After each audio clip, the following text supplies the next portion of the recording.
Hello everyone, we're here live at Talladega for race number 1 of the Tuesday Night Thunder Series. I'm alongside Eric Kelvin here for 76 laps at the famous Talladega Speedway. And qualifying wrapped up right now, 15 seconds left, no one else on the racetrack. And Lily Peotar Sharp will be on your pole position for tonight's race.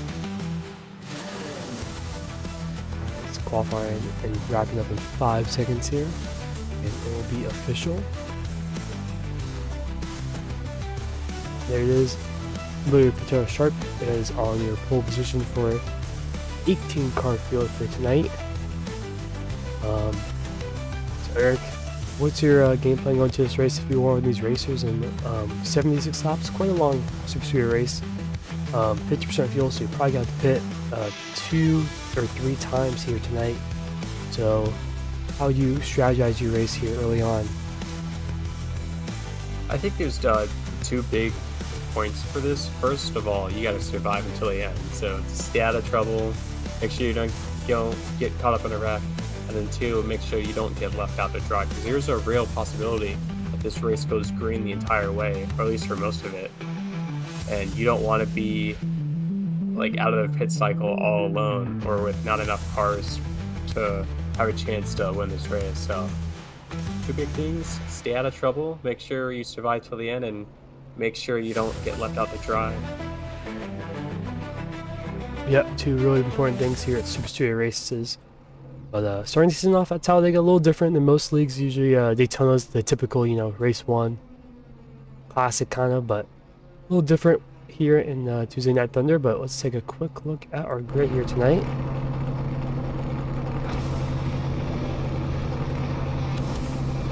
So the Talladega 225 or 220, excuse me. As I mentioned before, Lily Peotar Sharp in first place, Bobby Blowers in second. We mentioned in third, Rodney Ayers fourth, Dale Markowski in fifth, and DJ Trout in sixth. Casey Wadjet in seventh, Nathan Astep eighth, Byron Jones ninth, Angel Santiago in 10th, Greg Puller 11th, Scott Ozinski in 12th, Tyler Rush in 13th, Tristan Bayer 14th, 15th, Dean Clavet and Andrew Bolander in 16th, and rounding out your field, Richard Ode and Justin Gibbs in the 18 car field here tonight. So the gyros gains the gear and rolling off right now.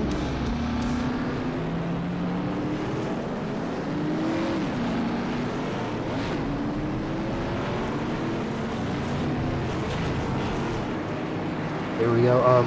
So first race of the season. What's your thoughts? You're just trying to get a decent point stay, or you probably just try and go for the win here. What do you think is more important? Establish yourself early as a winner, and why not, or just kind of just put points and just get a good consistent finish here.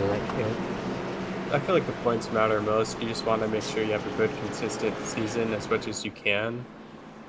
I know a win does feel good, but you can't always bank on that. So I think you just got to race for points. Especially at Super Speedway, it's very unique in the fact that it's not the most skillful, but obviously, it takes some sort of skill. It's a little different skill than other racetracks, but it's a very unique skill set here. And we don't have a lot of Super Speedways on the schedule, so probably your best chance to win if you don't think you're got like a 1.5 mile track or short tracks or road courses or stuff like that. So you can have a good opportunity here tonight. But as we're going through turn 3 and 4 right now. Just some race information to go over. We do have a fixed setup. Fuel is at 50%. We have 1 fast repair, and we have 3 green-white check at a time.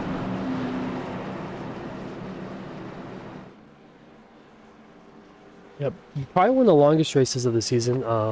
We have a unique 1.4 hour race at Daytona, so that should be really interesting. But this is probably the second longest race of the season. Just looking at the lap wise, so it's a little bit more of an endurance race than most of the season. But anyways, we're about to go green here.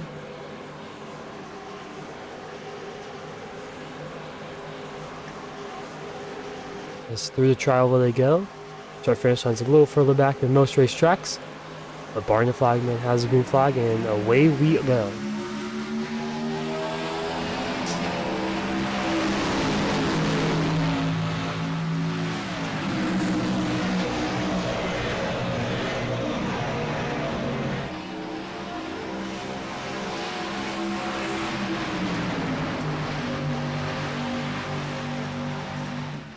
Is getting up to speed 2x2 the whole way around, still side by side. Body Blowers on the outside, Lily Parator Sharp on the inside lane. I'm surprised they moved that far out this early. I would have expected them to be side by side, like right on the door through 1 and 2, but they're nearly on the top lane. Yeah, giving these guys on the inside plenty of space. Probably don't want anything too big of trouble here. They do have that one fast repair though, so they can be a little aggressive if they want to, but also it is lap 1. You don't want to use fast repair too quickly. As Bobby Blowers will lead lap number 1. And he can drop to the bottom if he wants to, but will he stay up top with Rodney Ayers pushing? Yeah, the inside lane has more cars right now. This outside is getting going. This inside lane, in the corners at least, the dominant lane. As the cars moving up high. We're in the gap, the top 3 on the inside lane. And now a few car length lead over the rest of the pack on the inside. And now 3 wide in the middle of the pack. Yeah, looking like that's Pacey Wiseman right there on the very top side. They're going to make it 3 wide on the top. Goes back down to the middle. He had one driver behind him that was 90 of Angel Santiago pushing in behind. Now they're going to make it 3 wide going to the triangle.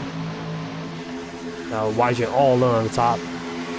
Will anyone go up to help that 00 machine on the top side? It looks like he's making up some ground all by himself on the top. Yeah, I think if he moves all the way up to the lead, people will start moving up high, seeing that is the preferred lane to be. So it is lap 1. He has that good on the top side. He's actually gaining on the outside lane with no draft, which is really interesting there. Might just be a little bit of a side drafting back here on the inside lane, but AC Wajin up into that 3rd row now, slowly making his way up there. 7th place right now for that 00 machine. There's some hope. DJ Trout goes up in front. Now it's 3 wide for the race lead here shortly.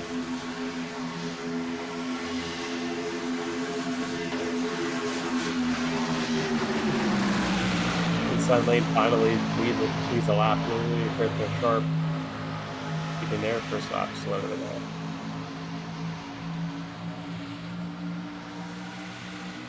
Pacey Wiseman slots down behind Rodney Ayers in Bolt Racing League, the GNS series. We saw these show drivers work really well on these Super Speedways. And Bobby Blowers right in front of them. So here comes Rodney Ayers, Pacey Wiseman to the outside lane. Will it look to be... Nope, we're going to stay behind Bobby Blowers.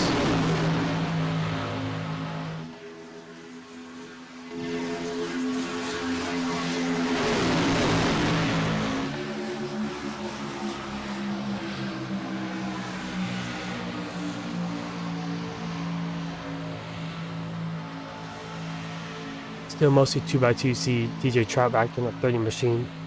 Trying to make something work for it. Same thing Pacey Wiseman has the 02 of Byron Jones. Also going to be in front of DJ Trout. So these guys are pretty aggressive early on, making it 3 wide. Not afraid to do so here, lap 5. And here goes Pacey Wiseman now to the outside lane.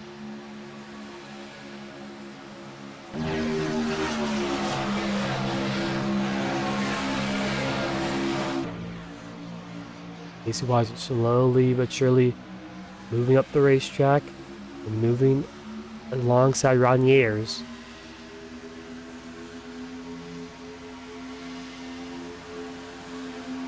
You're going to come to the trial. And Pacey Wiseman lead this lap. Not got enough for a run, but he's there. He could make it 3 wide for the race here shortly.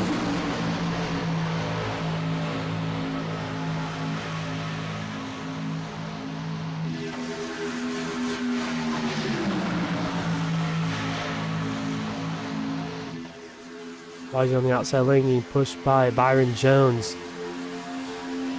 Jones doing a good job so far. It's Pacey Wiseman now side by side for the race lead. I think more and more cars are going to try this top lane as you just see the continued success of it. Yeah, 3 cars up top now. I think with 3 cars, that's really the perfect number right there. You don't want too many, too little, obviously. But 3 cars is definitely enough to make the outside lane work by themselves. They don't need any more additional cars up there. So he might be able to lead this lap right here. And yes, he will. Pacey Wajan leads lap number 6. He's actually clear if he wants to go to the bottom lane. He's going to stay up top.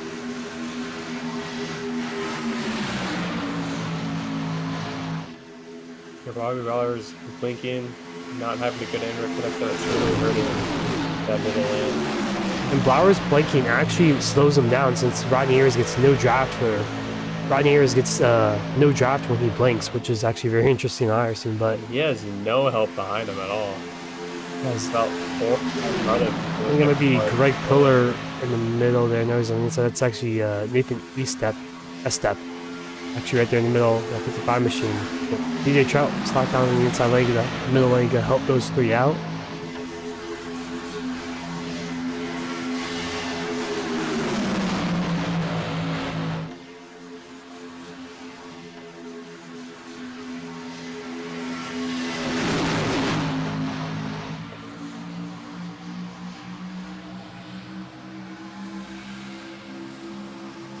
But Costa still holding strong. oh, contact! Bobby Blowers, I think, got a bad shove from Rodney Ayers, and that got him loose into Lily Pinto Sharp. Allows Pacey Wajan now to get a good run on the outside lane. Guys, let's go take a quick look at what happened there. I'm pretty sure that's what happened off of turn 3, or off turn 1 or 2, excuse me. Yeah, it looks like just a bad shove from Rodney Ayers. That's you're lucky that did not cause a bigger wreck. I don't see any damage on those cars too. They're looking for that as well. Yeah, aero damage is probably the one of the more important things here on the Super Speedway. You don't want any aero damage on the race car, especially in the front end at least. The rear end is not as important as the right front or left front.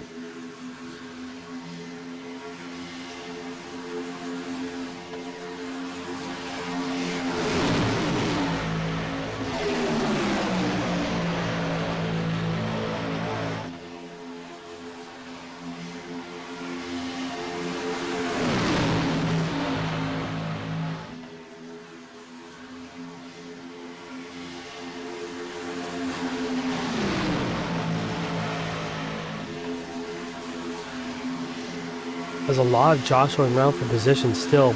Early on lap 10, coming to lap 10 this time by. These drivers are being still very aggressive here, taking it 3 wide and staying 3 wide basically since lap number 5, since Pacey Wajan went to the outside lane. The inside lane not doing as well as the middle. It seems like the middle's a lot more organized. Even though there's more people on the bottom, it seems like the middle pushing just a little bit more than the inside lane.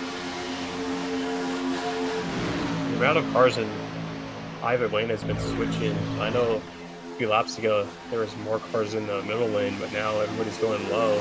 Oh, there goes Bobby Blowers on the inside. Oh, for a second there. He might be trying to work both lanes, actually. Yeah. But he went to the inside, but then went back up to the middle.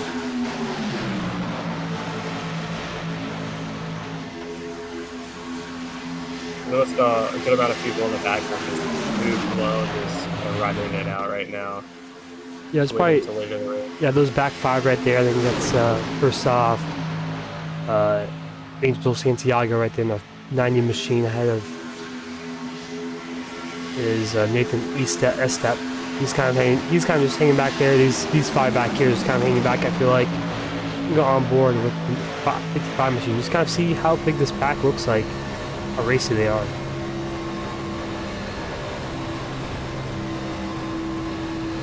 He's definitely lifting, you can hear it. This reminds me of one of my key points of the career is just make sure you survive and get to the end. 55 seconds right now. Yeah, you definitely want to save that fast spare for as late as possible, because once you use up that one fast spare that you have, you're at risk anytime you're 3 wide or anytime someone's in front of you causing wreck. But it looks like 3 wide. The middle lane kind of shuffling back now as 27 car of Tyler Rash. Trying to stuff find it middle. Ugh, that was a little tight there. Look, the leader. Flowers got pushed low a little bit there. He was able to get back on the track. Still side by side for the lead. He's going to have a shorter way around the racetrack here and pull ahead of the 00 Wygent.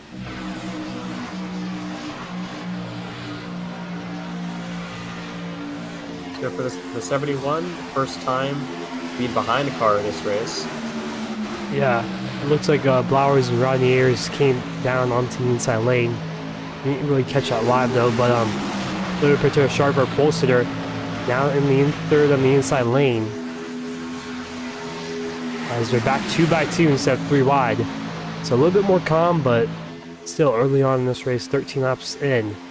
And I'm thinking they got the pit here pretty soon here, next 5 or 7 laps or so. 50% fuel, usually these Xfinity cars can go about, ooh, Bowers clips the apron there again. Looks like Rodney Ayers is giving Bobby Bowers some pretty big shoves here and causing him to get a bit loose. Notice that 34 machine just gets a little bit loose sometimes with that 17 car shoves him in a bad spot. Like I was saying, I think pit stops will be coming here up here shortly. Usually you can go about 35 to 40 laps, I think, on a tank of fuel normally, but with 50% fuel in here, it's going to be cut in half, obviously, so about 20-ish will probably be the max you can go. Maybe more, maybe less. That's about a rough estimate. Ours again, another bad push. That's kind of the risk that you run, though, with trying to push really hard, is that sometimes you just gotta kind of give them the left rear, the right rear a little bit more than you want to. Might send them up or down the racetrack, so it's kind of a risk versus reward situation. I don't know if you want to be too risky early on here, especially when you're out in front, and you don't really have to go anywhere. You just gotta stay side by side with the outside lane, and AC Watch has been pretty content just staying up top even when he's clear of the bottom lane.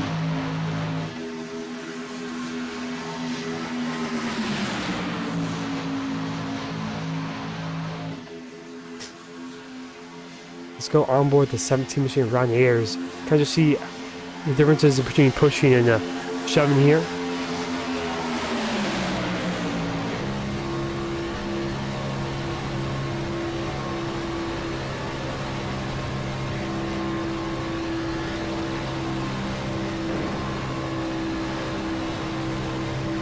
We'll wait till out of the corner to start pushing them here. You don't want to push in the corner just because the car is unstable. And that can cause an accident. We've seen it so many times in real life here.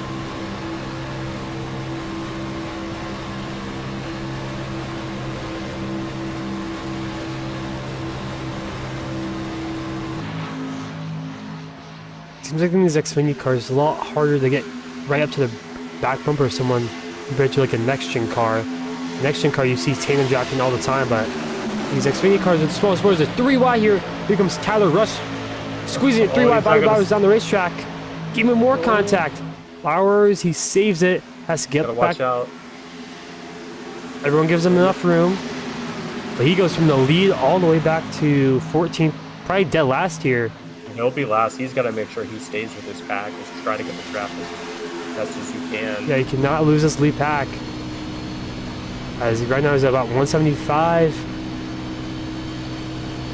And will anyone back up with him?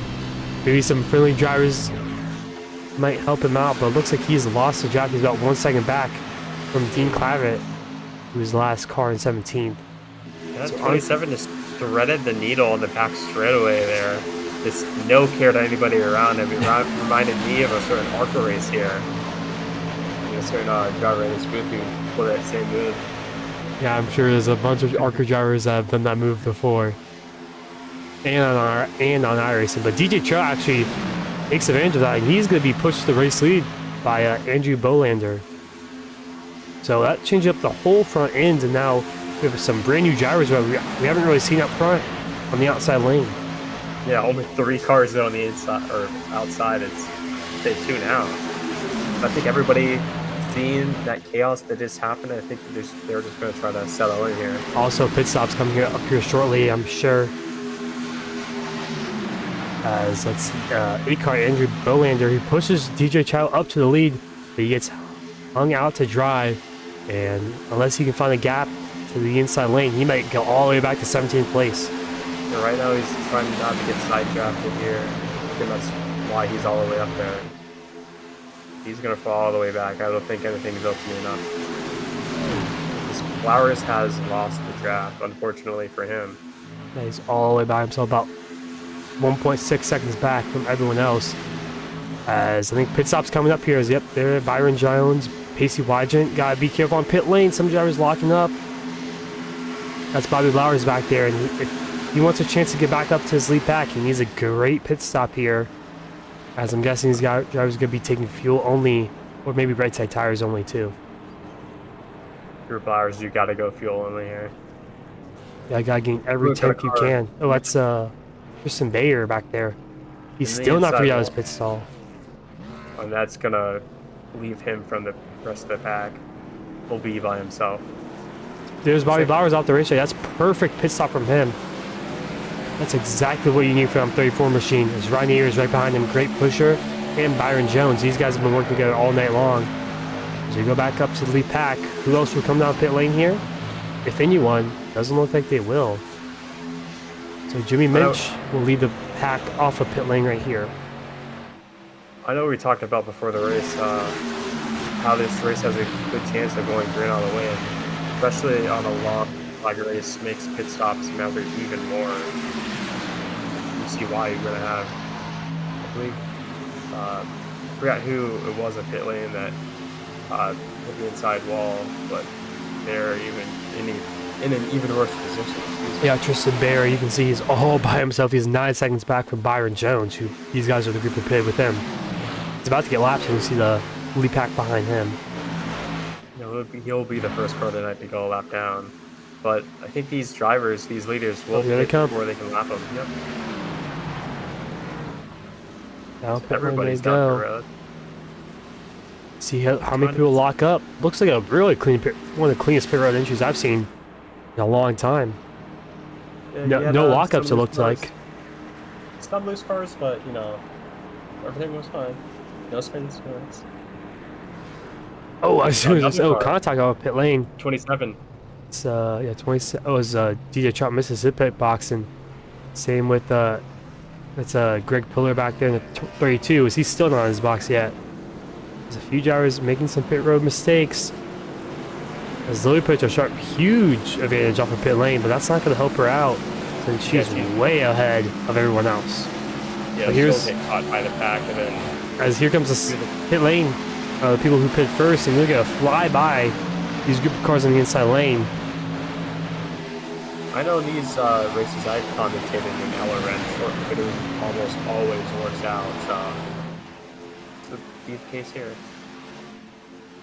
Coming on the back straightaway, they're going to take the race lead. Jimmy Minch, new race leader. So it looks like it's going to be a 3-stop race based off the pit stop. So, oh, his Pacey Wygant goes way up the racetrack. Whoa.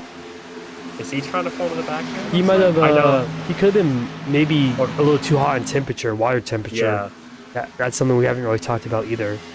But in these Xfinity cars, I know Xfinity truck, I mean, and next gen really, but not as much as I think. But water temperature is very important here. If you get stuck behind someone too long for pushing, you can definitely start blowing up, and you do not want to do that here on a green flag run. One thing I noticed too is that this second pack is bigger than these leaders, so yeah, but that's not always, in my experience, that's not always the best scenario. Sometimes the bigger the pack, the slower you are, just because you're not organized as much as a smaller pack of 3 or 4 cars. We'll see what the lap times say as they're up to speed here, about a lap and a half after they pitted.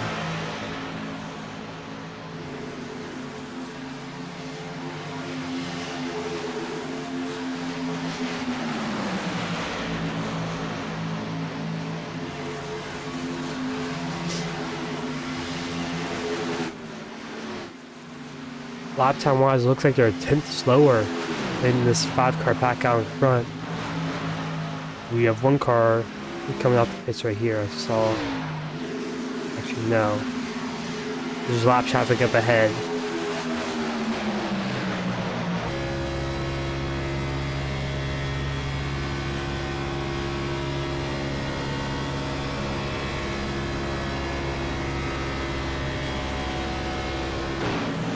As there goes Bobby Blowers.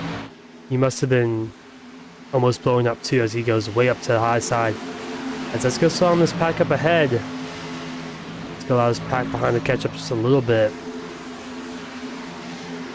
We'll see how much time they gain or maybe lose this time. As this time by, they're 3 tenths slower than Jimmy Mensch.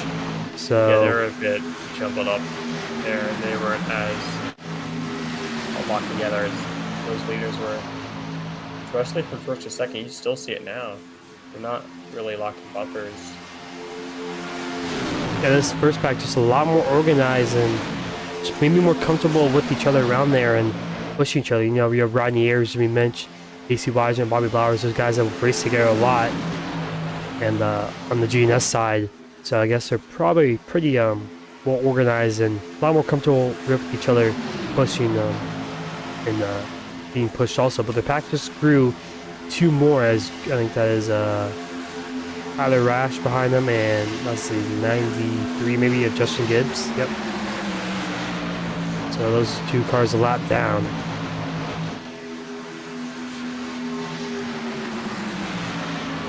As that time by, Lowy Poto Sharps group got them about 3 tenths, and they're slowly gaining a little bit more time now.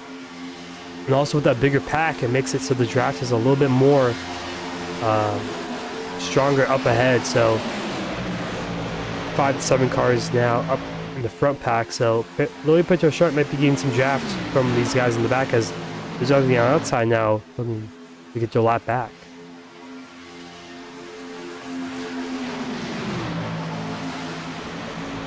This could slow down this group up front.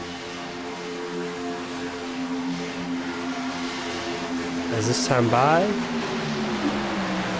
Lowy Poto Sharp is 5 tenths quicker than Byron Jones, and they're really gaining time now as this 2 cars on the outside of Tyler Rash and Justin Gibbs trying to get their back the lap their old-fashioned way. As you can see, the group slowly but surely catching up. They're all within 1 second now of Byron Jones, and now they have draft up ahead as they finally broke through and are catching our front 5.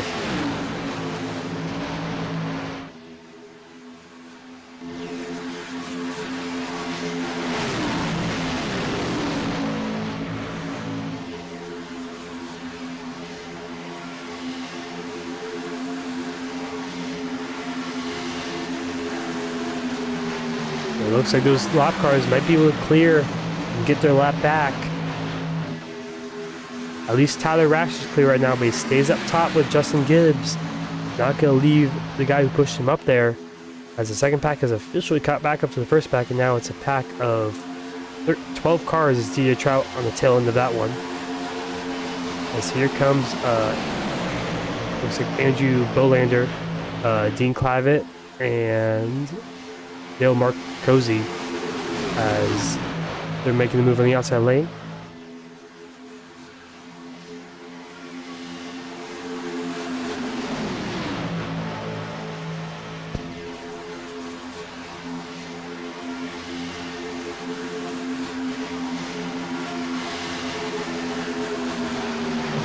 Not exactly further. I thought for a moment that the 94 was going to get turned there.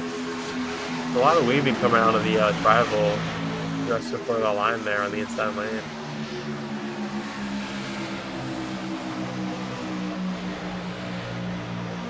And these lap cars trying to make it work here, but here comes the outside lane. 3 wide, DJ Trout in the middle. That's Andrew Bolander on the outside lane. He's stuck behind those lap cars though, can't go anywhere to advance his position. Outside lane fading here. This lap car is going to pull the side of the leader. this outside lane is just disintegrated. So 30 ends up making the right move, DJ Trout. He could take the lead here, even though there's 2 cars ahead of him. I was doubting him in turns 3 and 4, but he is proving me wrong right now. So it looks like Tyler Ash will slide himself in front of Jimmy Mensch. That'll be good for Jimmy Minch. He gets to save some fuel here. Yeah, that's definitely a big story because if you're out in front, you probably burn about 2. Oh, Minch gives him a bad shove. Let's go start on the inside lane, and DJ Trout takes the race lead. and now these leaders got to make sure to not overheat their engines. Yeah, usually you'll see these guys put their half of the car on the outside lane, just kind of get some clean air up in front. Looks like the outside lane formed up. You're less inclined to do it with the leader because you don't want to give up your track down. Trout clears everybody, and he'll be the leader right behind our lap car. Yeah. This Trout, lap car ahead, lap car behind. He's kind of having a good cushion, but here comes Andrew Bowler in the outside lane getting pushed by Dean Clavitt. And they could take the race lead here.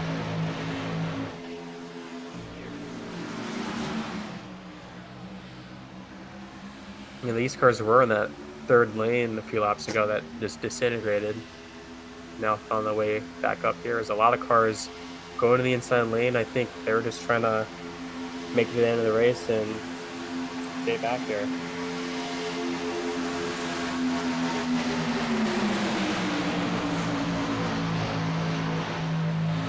On the outside lane working pretty well as Jim Minch clips the apron there. Some around the air is not sure if that was a bad shove or just kind of a follow the leader type of situation.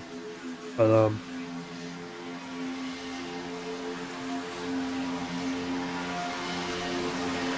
if you were Tyler Rush right here, stuck behind the leader right here on the inside lane, and there's cars in the outside lane, what would you be thinking here? I mean, we saw him make an aggressive move through right middle. But we see the same move here, especially when you want to try to get your lap back. The only way you can really do that is to pass the leader. Looks like we're getting... Oh, it was bad shove from DJ Trout. As here comes the outside lane. Looks like back in 2019, training the top side. Yeah, everybody in this inside lane all of a sudden. DJ Trout is the bad person, or I should say odd person out here. And he's shuffling back quickly. Especially those lap cars, probably not too happy with that throwing machine as it worked so hard to get up front and try to get the lap back, and now they're all the way in the back of the pack and have to work their way back up there. They want a chance of, lap back.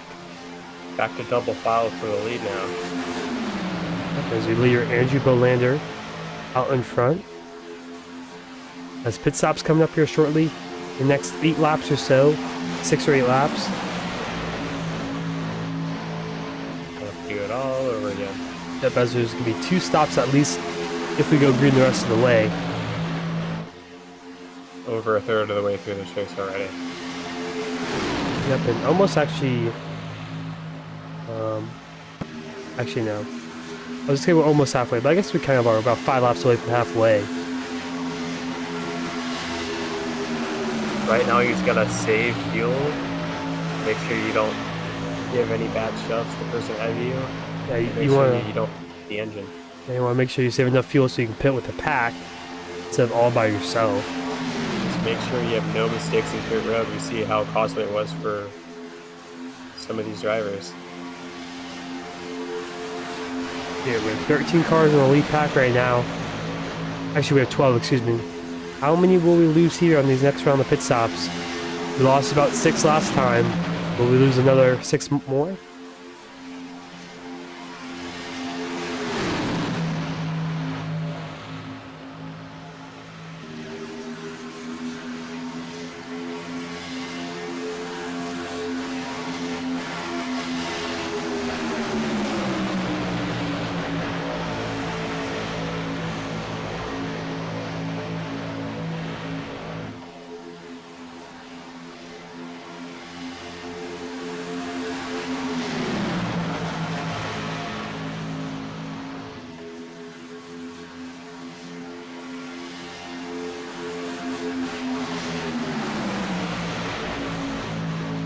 It's still 2x2 right now. Coming up 35 this time by. When will we see pit stops here? I think it's a little bit too early right now because we only go about 21 laps on fuel. This is kind of a little bit too close here if they pit right now. I think you'll see these guys coming up pitting the next 4 laps. As Ryan Ayers gets to the top side pretty wide all by himself. Not sure if he's just sliding back there. Maybe get some clean air or he just didn't like where he was at.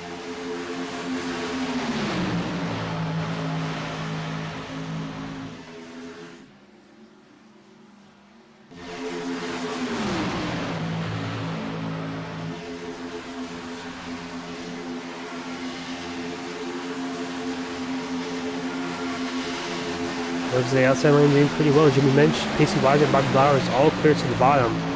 Will they go down there? Will they stay top? Those 5 drivers up top, or the 5 drivers are in the pack by themselves.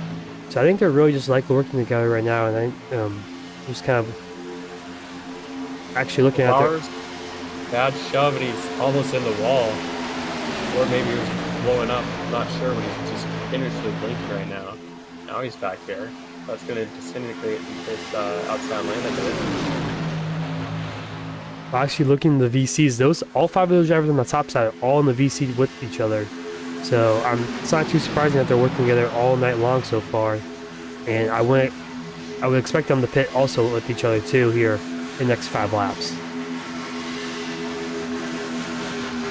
Number 56 has to on the outside lane. Tried to go with the momentum, but it's not working out.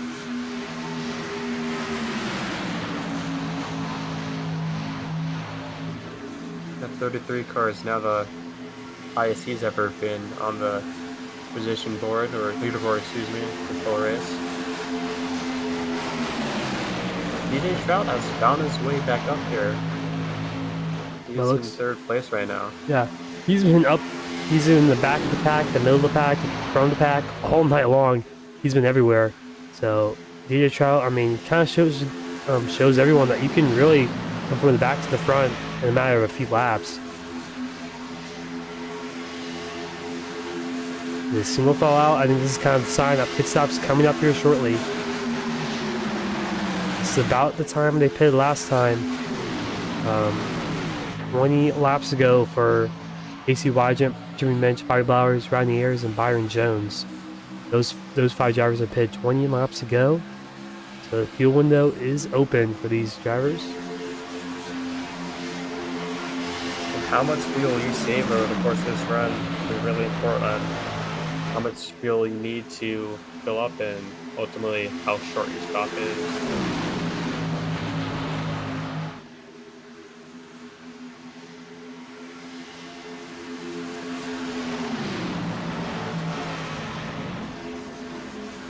As there they go, down pit lane, those 5. Oh, as they're really sideways. Not sure if anyone got speeding there, but speeding would really kill your race right there and send you probably all the way to back down to dead last. The 40-second hold. Down pit lane these guys go. We'll see how they exit. Ooh, Flowers into the inside wall, backing up. Misses pit box completely, having to straighten it out, and that's going to be rough for Bobby Blowers right there. As a Mensch looks like he got a penalty there. Same with Rodney Ayers. Pacey, they all got penalties actually. Wow. That's 4 of the 5 drivers get penalties, and not even hurts Byron Jones, who was the only driver not to get a penalty there. He's all by himself. I don't know if I've ever seen that before. But I mean, if you're in a group together and you're all speeding, you're most likely all going to speed down pit lane. But DJ Trout all by himself down pit lane also. Not sure if he just didn't have enough fuel to go an extra lap or so, or what his strategy call there was. And now we have a 6-car pack right now out in front, with a few lap cars sprinkled in there. As we were past halfway. As we were past halfway 2 laps ago, actually, but lap 40 right now. A lot has happened in the last 2 laps. So here comes everyone else down pit lane. Gotta make sure you don't get any speed penalties as lap cars go by. This Andrew Bolander really hot into the inside wall. No, he keeps it out there. But did he get speeding though? He really locked up those tires and got sideways. Here I'm now pit lane. As Bolander misses his box, Pillager Sharp does the same. But luckily, somehow, she's able to get service. Oh no, she has to back up even more. Thought for a second, as she still isn't able to get service. As she's gonna lose a ton of spots. As I don't even know who's gonna come out as the race leader. Looks like it's Richard Ode. Maybe the 78 machine. As we have not talked about him all night long. As there's DJ Trout actually pitted by himself and actually is all out, way out in front. So this race has really turned it upside down, and he's gonna get chased down by everyone else. But it looks like it's a 5-car pack for the race lead, as everyone else has made mistakes on pit lane. Which we didn't really talk about mistakes on pit lane as much. We talked about just kind of staying together, but that's kind of goes with the mistakes on pit lane. Is basically everyone who's taking themselves out of the race made a mistake on pit lane, and is probably the most important thing of the race so far. As DJ Trout all out in front, but he's gonna get chased down from this group behind him of 4 drivers. It will be a 5-car pack for the race lead. And he's got to make sure he doesn't get ditched by this pack approaching him due to the difference in speed. I think he should be okay. His speed isn't too far off of the big pack, or big-ish pack, I guess, of 4 drivers. About 10 mile per hour difference, but if he just stays in the inside lane, he can slow him down just enough we can get up to him. As actually gonna stay behind him. So interesting track. I'm just surprised DJ Chow was able to get to the race lead by pitting by himself. I don't know if I've seen that in Super Speedway race before, but I mean, when everyone else makes mistakes on pit lane, that's kind of what's gonna happen here. Is back in front of them, Tyler Rush, excuse me, and Justin Gibbs head. As the 4 drivers who got speeding penalties: Rodney Ayers, Bobby Blowers, Pacey Wydgen, and Jimmy Minch, all in the pack together. They're not 1 lap down, so they're lucky they didn't go a lap down here. But everyone is so separated out on this racetrack, as those are the leaders right behind them, DJ Trout. As this is going to come down to the last pit stop. Who can get a perfect last pit stop and not make any mistakes? You just got to stay in the race, and then you have a chance here tonight.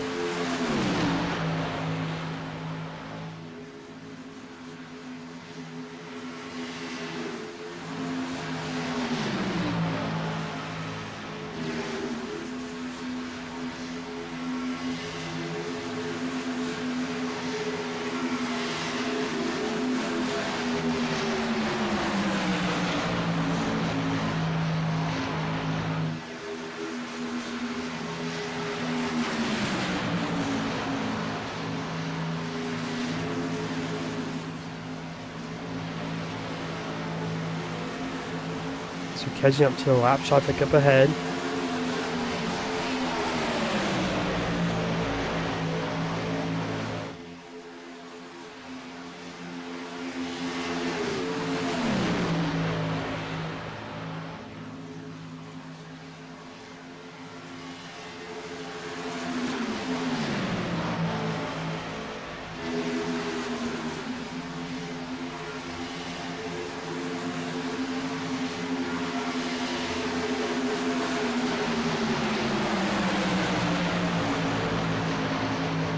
As lap traffic does stay bottom, it's going to create some chaos here for the race lead, as DJ Trout stays bottom with them, but everyone else goes to the top side.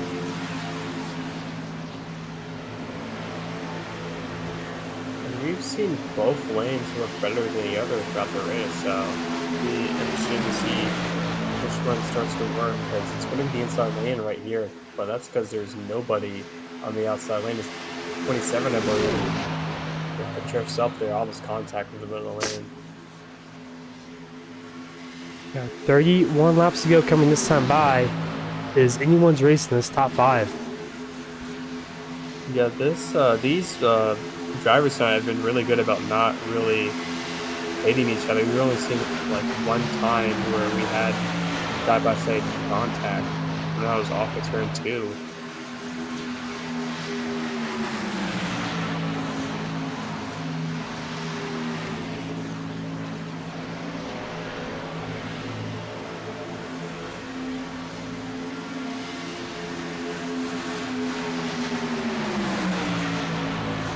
That's Dale Markowski in the race lead right now.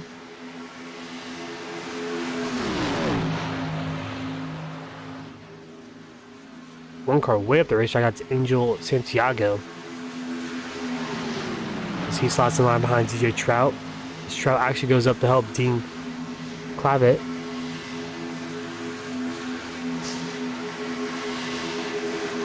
As this is a 7-car pack right now.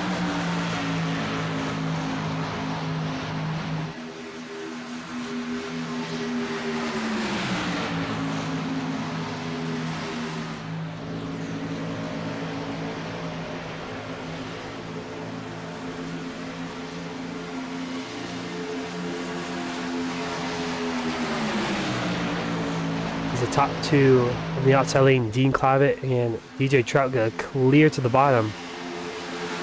That's 30 laps to go right now. You have about 12 to 10 laps, 10 to 12 laps until the final pit stop here tonight. How late will they go into the run?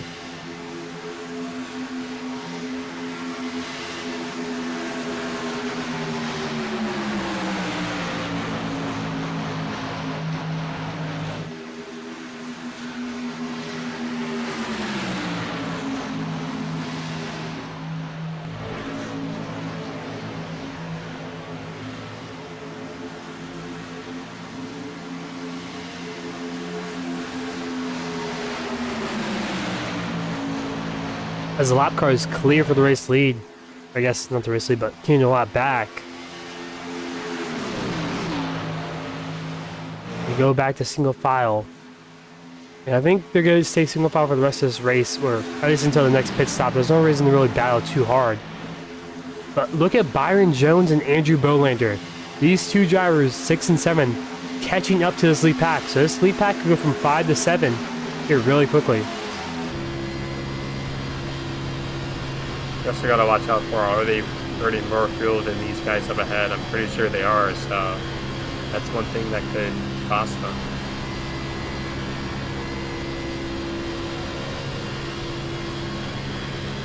They will catch these drivers out in front of them. There's definitely going to be able to catch him here.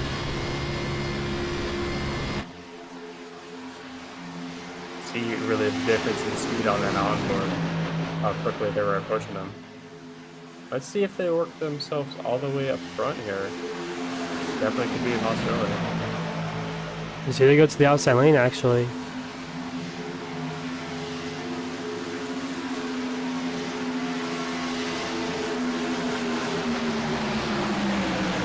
See they come to the top side. They might take the race lead here. And yes they will. Byron Jones. I did not expect those two drivers to catch up as they're going to go 3 wide now. Lap cars ahead. Contact.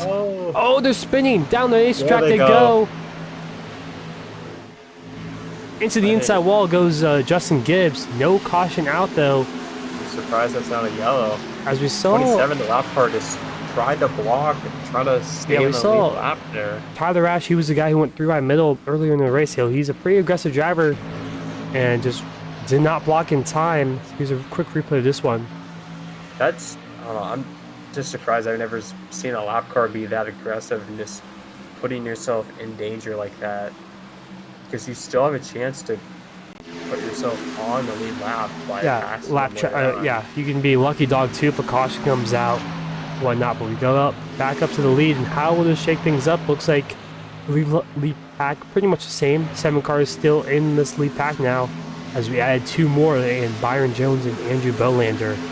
Has 26 laps to go here. think you mentioned it earlier. How much fuel did Byron Jones and Andrew Bolander use up trying to catch up to these leaders, and how much of a difference will that make here? Will they have to pit earlier than the rest of the pack? And also Greg Puller up there, he's a lap down car.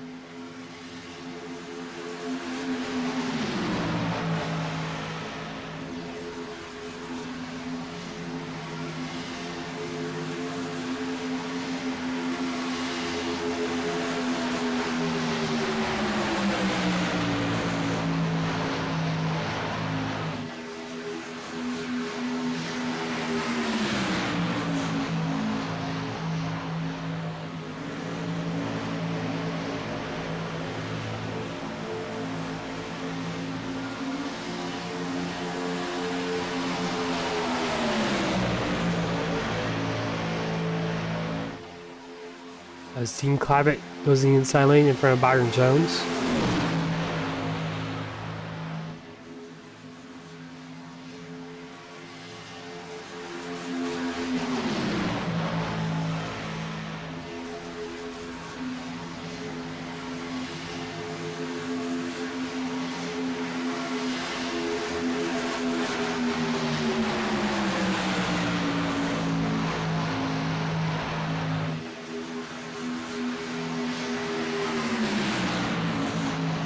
There's 24 laps to go. Pit stop's coming up here shortly. So what would be going through your mind here in these last pit stops here? We saw drivers go speeding down pit lane, missing their pit boxes. I mean, they've had 2 opportunities to practice it, and these drivers, these 7 up front, have been perfect so far, obviously, because everyone else who made a mistake is not in the lead pack. Yeah, first of all, you got to make sure you don't run into anybody going down pit road. Make sure you don't speed, lock up the tires. Just make sure you get on pit road in a safe manner, and you won't be penalized for it too. And then another important thing is just to make sure you get in your pit stall correctly. You don't slide through it. You don't back up too much. If you do have to readjust, so it's just nail your pit stop the first time around. And these drivers have been pretty good at that so far tonight. Obviously, the top 7, like I said. The only reason they're the top, well, not the only reason, but the main reason that they pulled away so much is because they made no mistakes here. Yeah, we haven't seen that many people lock up their tires head into pit road, and they've been good about not wrecking coming onto pit road. It's just really, we've seen a ton of drivers just not nail positioning their cars correctly when they do have their pit stops.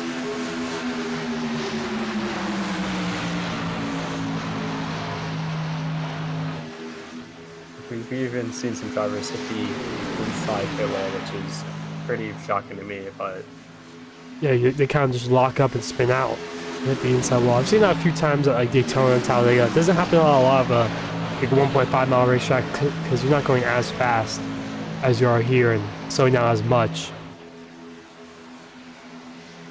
The pit stops could happen here any time now in these next 3 or 4 laps. Watch out for that O2 and 8 car pitting here early since they had to gain all that time. They were about 5 seconds back actually from the lead pack, and they gained all that time back up, which to me is still really, really astonishing that they were able to do so. You didn't really see that a lot here at Talladega, Daytona. Once you're about 3 or plus seconds back, it's really hard to gain time. They worked really well together and were able to make up the time lost. Now they have a chance to win this race here. They have a good pit stop.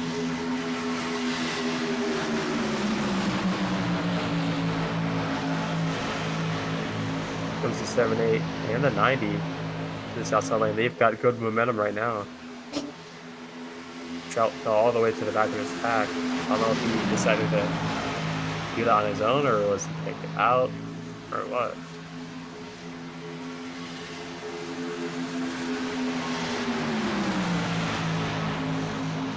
We have a new race leader. It is that 78. Richard Ode.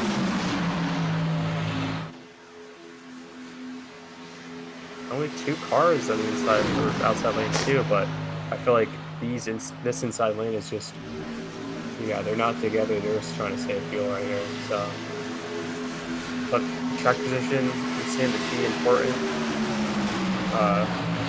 Not necessarily in this race, I feel like, because we've seen, especially with DJ Trout, how much you can really go from the back to the front. Yeah, but how easy would that be with 5 laps to go with everyone blocking? I mean, That's true. as we So were got a with slow car, that's the 32, I think. no, the 01, Tristan Bayer. Let's take a quick replay of that one. See if anyone comes up the lane. Doesn't look like. So we have some time. We can look at this. See what happened here. Oh, whoa! Not see that happen. So this is the back and back. It's a Lily Pinto Sharp. Clips to the left rear of Tristan Bayer. And around he goes. No caution is triggered though. Very Good lucky job. for that top 7. Yeah, good job coming off the wall there. It looks like everyone just tried to side draft and unfortunately made contact and spun the 01 around. A caution is not what these top 7 want here late in this race. But they're pretty lucky that did not cause a caution, as no drivers were around Tristan Bayer, so that's why Iverson did not throw the caution flag there. But pit stops coming here up shortly. So there they go. Byron Jones by himself, maybe. One other driver, DJ Trout, coming out pit lane with them. Looks like they're good under braking, and they get on pit lane cleanly. First 2 drivers out pit lane in this top pack. This front pack, excuse me. Last time Trout came down pit road for that last cycle, he was the only one in that group, so he Yeah, has a partner here now. I get through the pit lane entry. Looks like they all went down. Both of them went down cleanly. Is Trout taking right side tires? Drops the jack as he's stuck there for a second. A little bit further away from each other than they probably would like, as here comes the other pack. Bobby Blowers. Oh, whoa, one car, Louis Pinto Sharp sideways. Whoa. That was a nice drift. I don't know if Louis was under the speed limit there, pit road speed limit, but man, what an impressive save by that 71 machine. Wow. But Flowers has Again, this having is it the back up boss, here. yeah. I think he was the only one there. As this is a second pack here, this is still important for points position, as this will be up for 8th place, as that's the place Pacey Watson's on in right now. So this is still a very important battle for the points standings.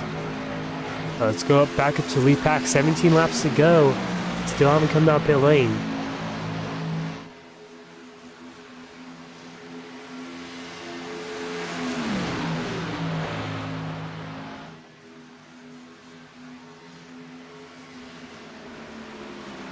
Here they come and see if they all make it up pit road.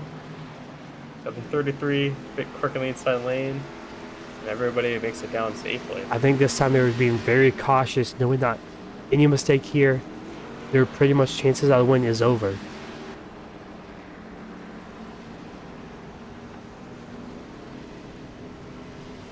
Looks like everyone got through the box cleanly.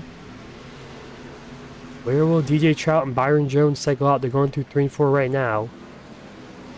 And they're coming out the pit box right now, so I don't know if they're gaining enough time there. Yeah, they were pretty separated when Trout and Jones came off pit road. And it's just not enough cars to really have that much speed. Because I think they were at least like, what, 5 car lengths apart. So I think they should get up to them. It's good to be close coming here.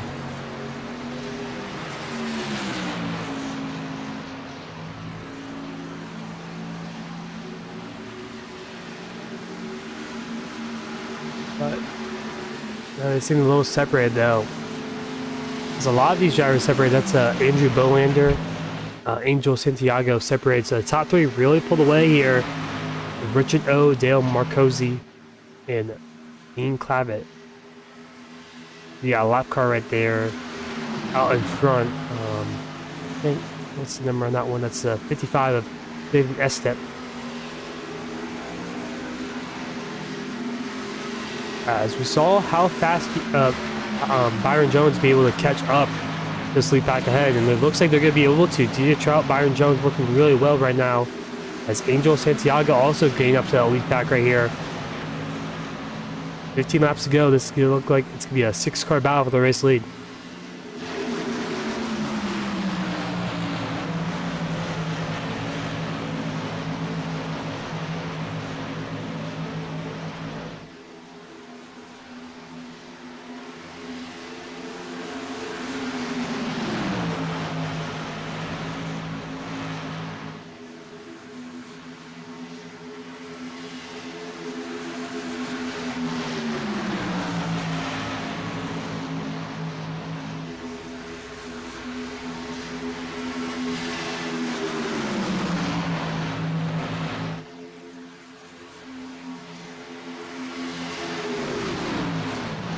This looks like Byron Jones, J. Trout able to clear up for the race lead.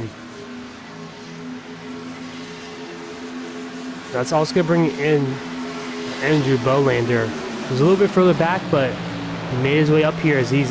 Looks like it's a 7-car pack for the race lead, and they were all able to get back up to the lead pack here, even though they made some pit road, just not as fast on pit stops here. But Trout out in front with 14 laps to go. What would be your strategy here if you were in the top 7? Would you try to stay in the middle, try to stay in the back, or just go out in front here with 14 laps to go? I think you gotta be out in front here, especially if caution comes out. I feel like this track position really matters, especially late in the race. You just gotta be up there.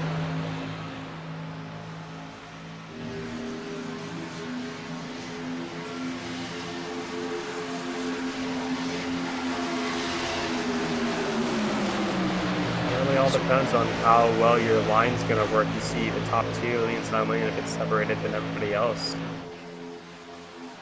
Now let's trio the outside lane.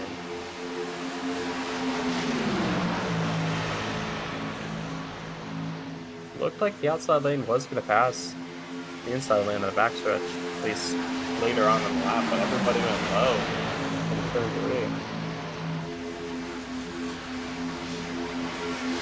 Outside lane still going to have the advantage. 56 lead this lap.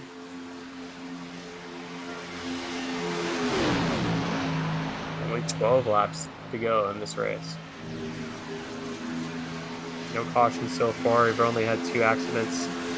One for 3-car wreck off of turn number 2. And then we did have a single car spin in 3 and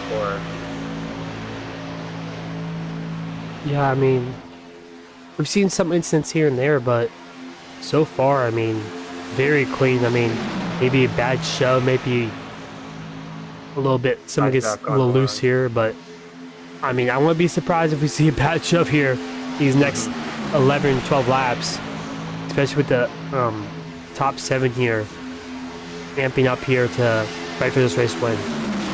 I know it's only race 1, but like starting the season off with a win is a great confidence boost for these drivers.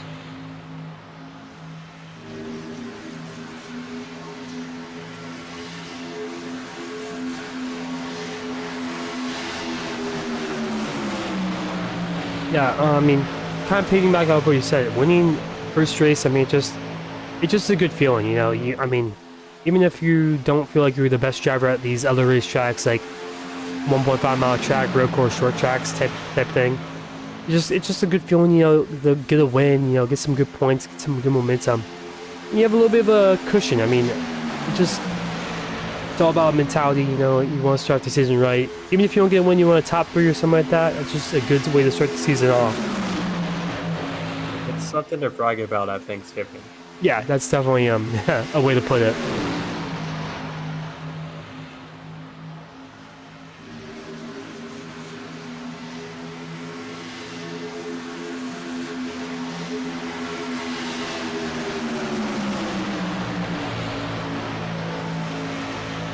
Byron Jones, Andrew Bolander on the outside lane, being shoved by the lap car actually of Nathan Estep.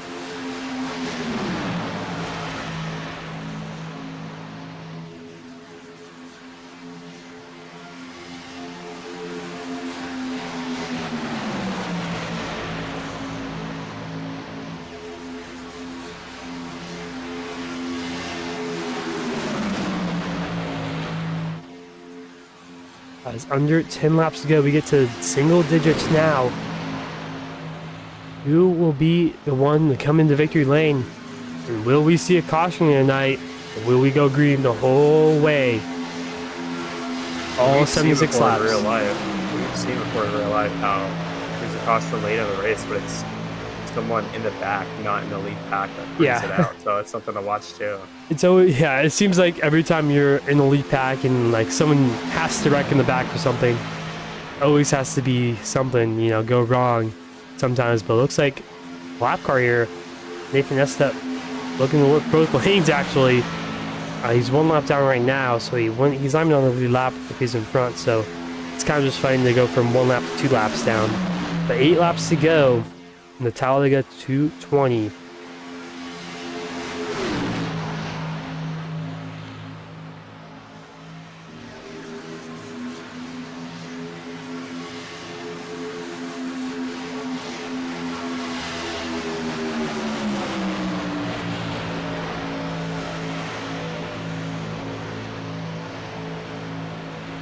Usually Talladega, the winning move comes on the last lap. So you don't really know who's going to be in the right position, because really you don't really know what the right position here is to be in. I mean, you might think being in the front might be the best, but sometimes being in the back, being in 5th, 6th place is the right position here. You just don't really know, which is kind of what makes this race so unique. You don't know what the right position is to win this race and where you have to be, because it's just so random every time. I mean, you could be in 6th place and they all crash in front of you and win the race, or you can be in 1st and they all crash behind you and you can win the race. So it really just depends on what happens with everyone else around you, which I think that's what makes super speed racing so enjoyable to some and so unenjoyable to some at some points. But it's just very unique race style racing here. But 7 laps to go, it's still anyone's race in this top 7. Yeah, it feels very out of control for a lot of these drivers. That's what's pretty frustrating about super speedway racing, but it also can really benefit you.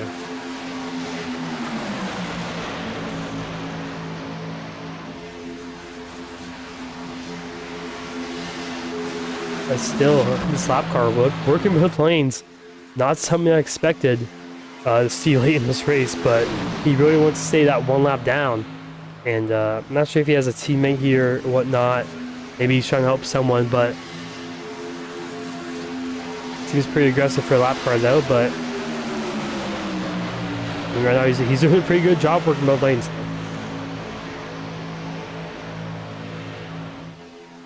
As Byron Jones on the outside lane is technically the race leader of the 02.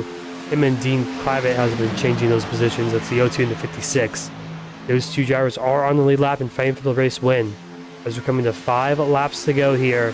Everyone's good on fuel, unless some crazy thing happens, but it looks like, looking up fuel-wise, they're pretty much good, even for a green white checkered. So even if a green white checker happens, they are good on fuel. As the inside lane kind of slowing up a little bit, here comes G.A. Trout, the top side. As the outside lane really working well together right now. We're going to clear the inside lane. Will Byron Jones slide down to the bottom? Will he stay up top?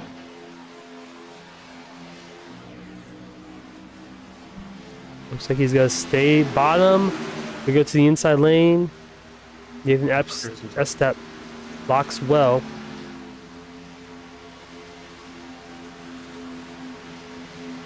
Here's Byron Jones back to the outside lane. Just kind of back to where he was.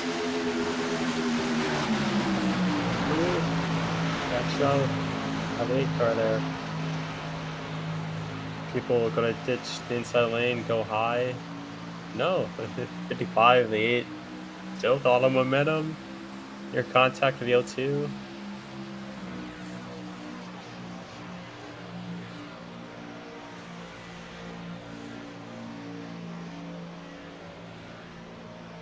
If I was at 55, I'd say 2 laps to go, you gotta get out of there. Just do not mess with the leaders. Because it being the first race of the season just can give you a bad reputation. For the yeah, unless you have like a teammate maybe up here and try and get him to the win. Maybe try to help him out, but you know, blocking the leaders isn't exactly like you said, a good reputation builder for race number 1. But 3 laps to go here as Andrew Bolander in the race lead right now in that 8 machine.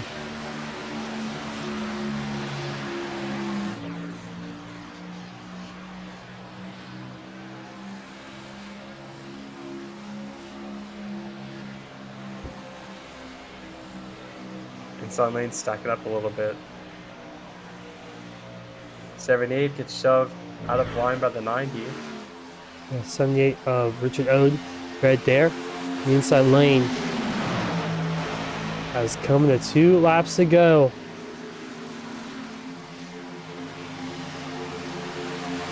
As they're 3 wide, jostling for position now as they're getting progression is amping up here. Lap car out in front. 2 laps to go, 3 wide for the race lead right now. That 55 is just stalling the momentum in this inside lane. Everybody tried to get out from behind them out of turn number 4. It was almost contact. 3 wide still now.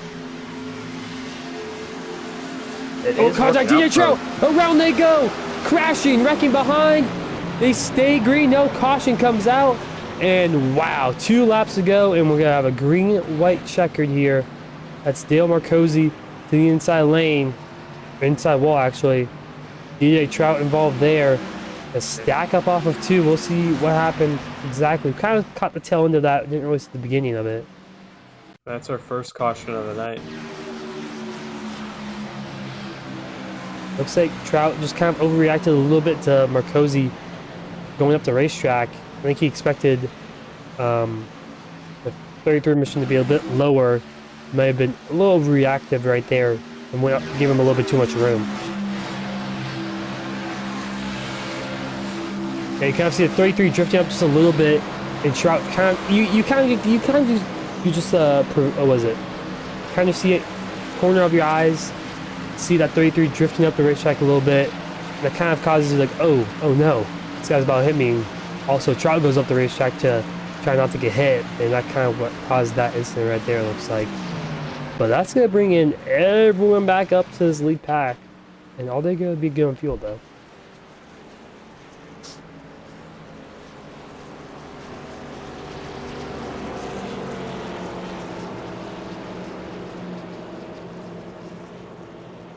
This really works out for the 55, who's just making other people's lives miserable up front. And it worked out for him. That's what he needed to do in order to be only 1 lap down now.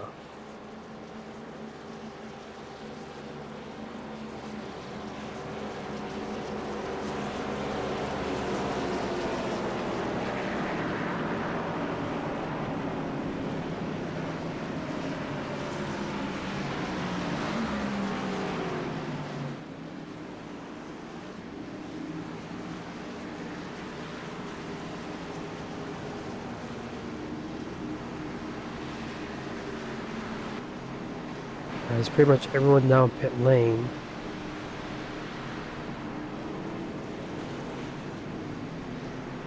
Few drivers missing their pit box, but DJ Trout will lead them off of pit lane right here. As you're just topping off on fuel, it seems like none of these drivers were good enough for a green-white checkered. And some of them actually, most of them took 4 tires there, so maybe it's some tire wear issues that we didn't really notice. But actually, Marcosi not taking his fast repair right now. That's an interesting call there for that 33 machine. I mean, at this point in the race, you might as well take your fast repair.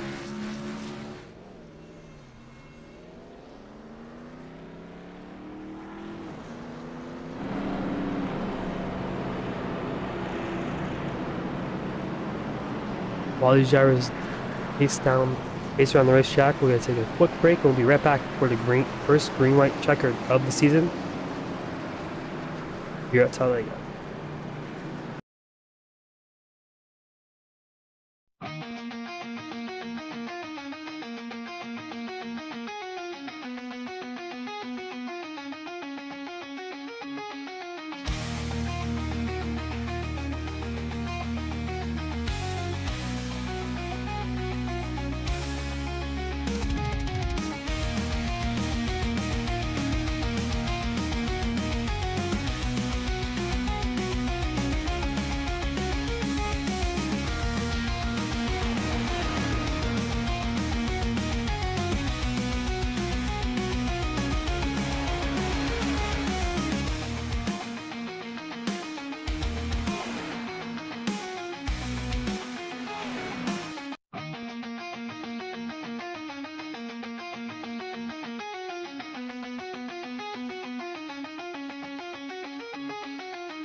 Back live here at Talladega. Green, white, checkered. DJ Trout in the lead, Andrew Bolander in the second.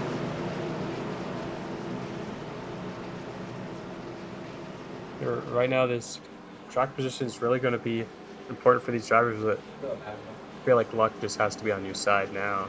Just got to make sure you stay out of trouble, but obviously you get caught up in something that's just not your fault. So Yeah, you got 12 cars in the lead lap here, fighting for the win. 2 laps decided here at Talladega. you're going to see everybody start to be way more aggressive too. Yeah, we kind of saw a little bit there early in the pack. I mean, that's what kind of caused the caution, but green flag is out, and away we go. Who will win this race here tonight? Especially with only being 2 laps to go, you got to go where the momentum takes you as well. The outside lane not looking good right now. It's a little bit door-to-door contact right there between Dean Clavitt and looks like it was Andrew Bolander. It's down the back straight away they go. DJ Trout hung out to dry there. There goes Byron Jones bigger on the outside lane.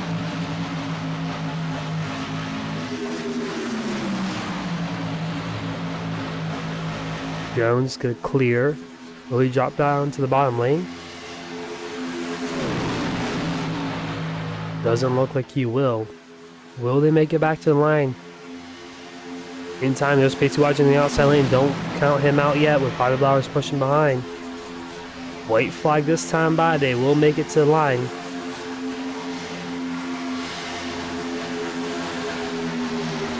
This race is official no matter what. Byron Jones and Peter Trout, these drivers have been up front nearly all day. A-Car's been a good pusher throughout the day as well. Byron Jones, he's got the shove. He's got the momentum. Will he go to the bottom? Here's Pacey watching the outside lane though, being pushed by Bobby Blowers. The 8 makes the move right now. Byron Jones goes top. Bolander goes bottom. Contact in the outside wall. And that's going to kill his chances. The 8 loose. Here comes Trout, go to the middle. Wrecking the middle. Behind him. Trout blocking up top. Here comes Angel Santiago up the middle, 3 wide. Contact around goes a 90. And the winner will be Andrew Bolander, as Angel Santiago almost made it work through the middle. He just got hooked by DJ Trout. In second place, we go to Pacey Wygant, and Dean Clavitt will be third. Wygant out of nowhere at the end there. He hasn't really been up front at all this race. He hasn't had luck on his side, but at the very end, I know in Bolt, he's been a really good super speedway racer, and he ends up finding the second place finish tonight. Yeah, that caution really helped him out there. Utter calamity at the end, coming in the line there. So we'll take a quick look at the replay after this burnout here.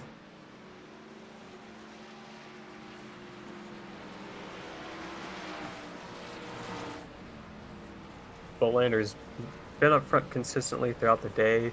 He mostly was a pusher, but he did have a solid chunk of the race where he has been leading. So the Davey Allison inspired car, he is going to burn it down here on the front straightaway. Takes the win for race number 1 here at Talladega.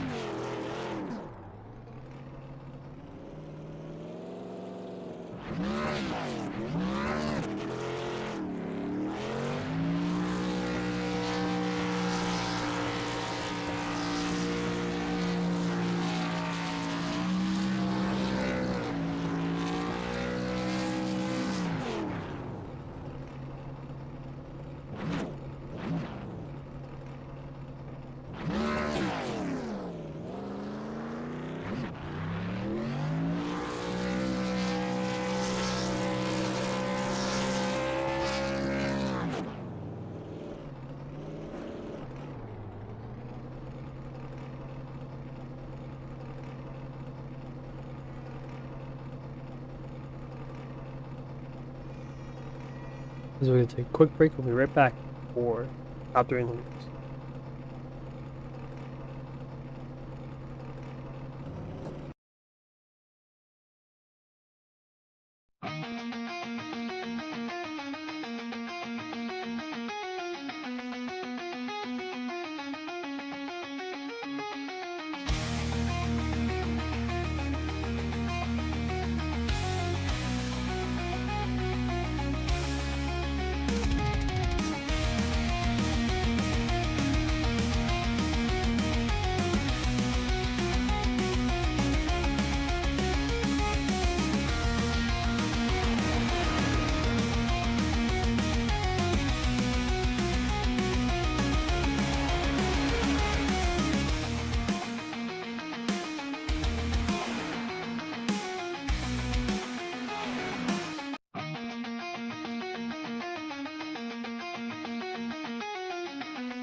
We're back here live at Talladega. As we're going to take a quick look at this replay here on this last lap. And you kind of see in the middle right there is Angel Santiago. Almost made it work, and I think he would have gone to the race and win there. But just gets hooked by DJ Trout hard in the outside wall. That kills a few other drivers there. Around they go.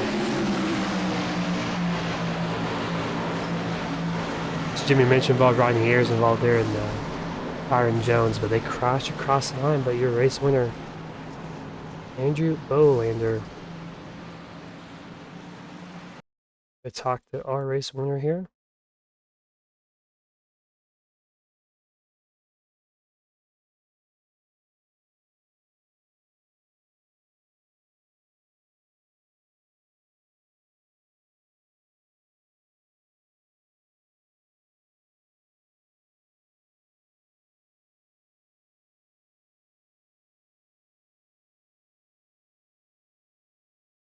If we can find that.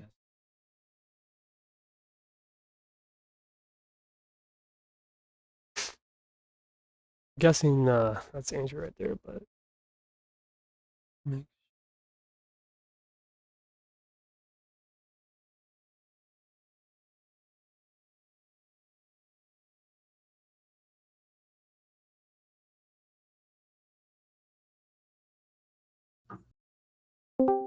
hello, is this Andrew?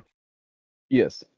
So Andrew, you get the race win here tonight. Talk us through those last two laps there, sneaking your way through and avoiding those wrecks there and getting the race win here at Talladega. It was very nerve-wracking for sure. I mean, I didn't know if I would be hooked in the wall or spinning on the infield. I was holding on to dear life. Yeah, you had to take. I mean, you made it through on the bottom side there and got the race win. Also, talk us through the pit stop strategy there. You were up front basically after the first pit stop and didn't make any really big pit road mistakes. I think you had to haul your way back a little bit sometimes, but nothing too major. Talk us through how hard was it to get on pit lane. Oh, the second pit stop was really bad. I about spun out going to pit road. I downshifted and it just took off, and I thought I was gonna hit the inside wall or speed, but luckily I didn't do either. I made a couple mistakes, but I mean, all I did was, well, I'm not gonna say everything, but I had a little bit of strategy. Luckily, came out with a couple people and caught the field. Yep, and you get the win here tonight at Talladega. Anyone you think for tonight's win? Well, Dean for bringing me into this league, and you guys up in the booth. I'm gonna have to figure out where you guys stream that so I can come and watch it. And my paint scheme designer, the Davey Allison throwback here at Talladega, that was pretty cool. Yep, and congrats on your race win here at Talladega, and we'll see you next week at Chicagoland. All right, thank you. That was Andrew Bolander, our race winner here tonight at Talladega. To speak to our second place driver, Pacey Wygent. What a run from him.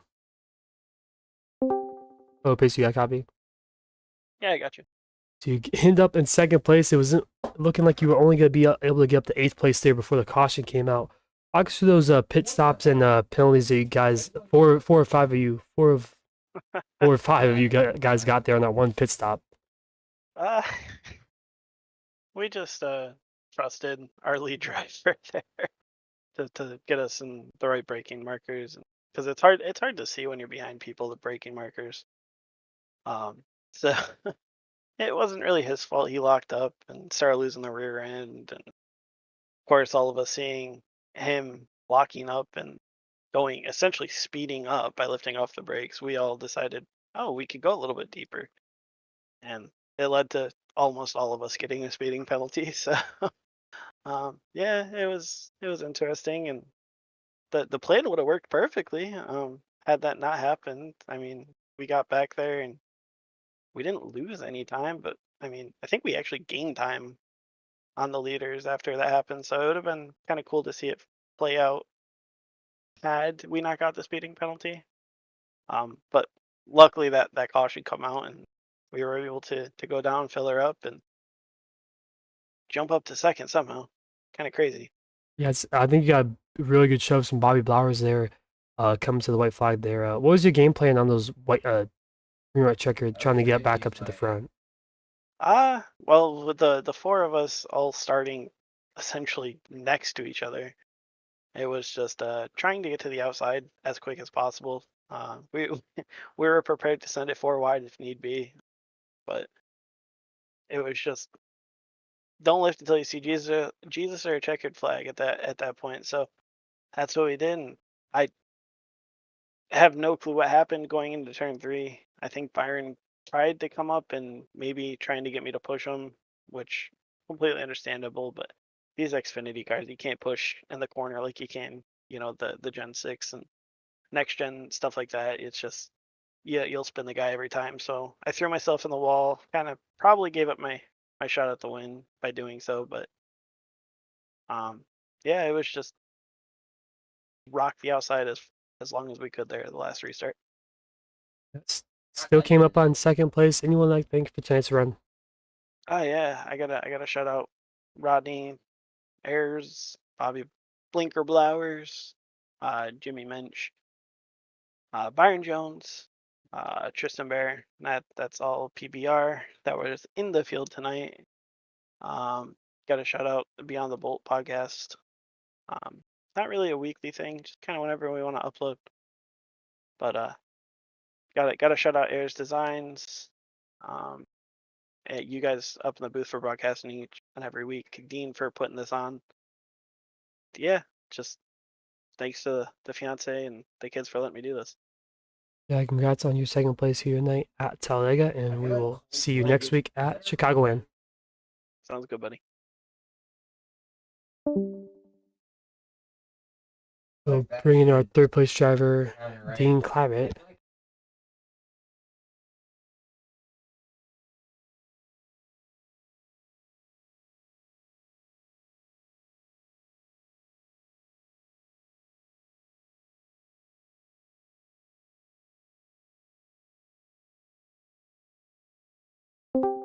Oh, Dean, you got a copy?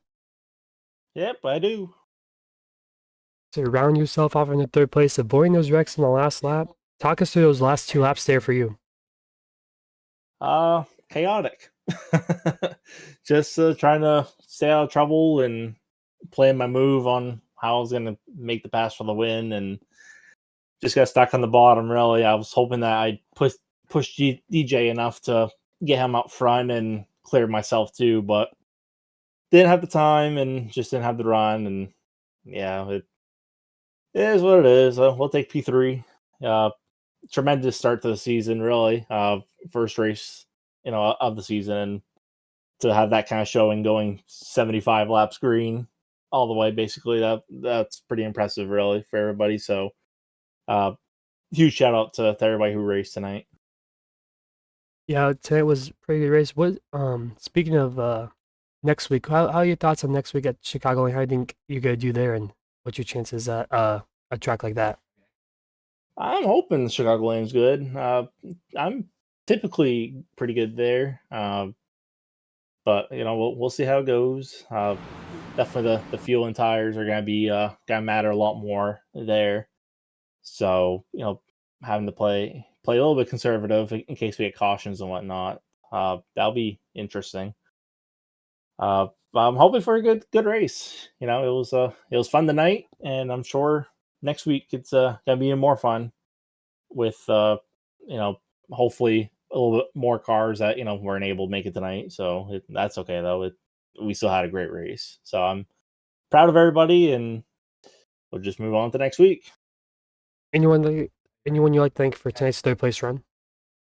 Well, guys, thank you two for broadcasting. I appreciate it, for you guys coming on board and broadcasting this season. Shout out our winner, Andrew. I've raced with him since NASCAR Heat 3, really. So we go way back, and yeah, I'm happy he got the win, and also got to shout out the competition on the other side, the Tobacco Cup League that my friend Alfred's running. Shout out to him.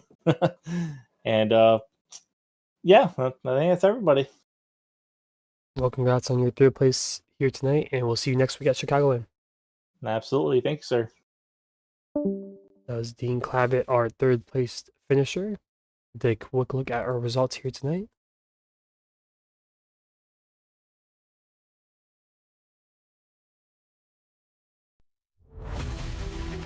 As it was the Talladega 220 and race winner Andrew Bolander, second Casey Wajent, Dean Clabbett third, Byron Jones fourth, Richard Ode fifth, Jimmy Mitch sixth, Johnny Ayers seventh, Angel Santiago eighth, Scott Podensky in ninth, TJ Trout rounding out your top 10. Bobby Blowers in 11th, Millie Pio Sharp in 12th, David Estep in 13th, Kristen Bears 14th, Greg Poole 15th, Dale Marconzi 16th, Tyler Rush 17th, and Justin Gibbs 8th.